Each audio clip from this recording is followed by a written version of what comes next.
বলছি, তুই কি আমার কথা শুনতে পেছিস না?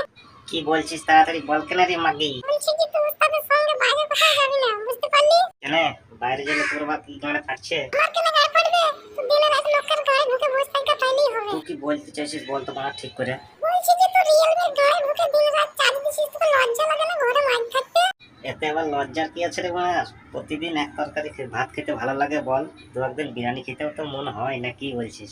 ও মা, তাই নাকি? বেশ ঠিক আছে, তাহলে আমিও রিয়েলমি চার্জারকে বলে তোর সামনে আমার গাড়ি গোছা করাবো, নি চার্জ নেবো, দেখবো তোকে কেমন লাগে। আমি নিজে ইচ্ছাই করিনি রে বাড়া, ওস্তাদ আমাকে ধরে রিয়েলমির গানে ভরে দিল, আর আমিও দেখলাম দেখি নতুন মাল কেমন লাগে।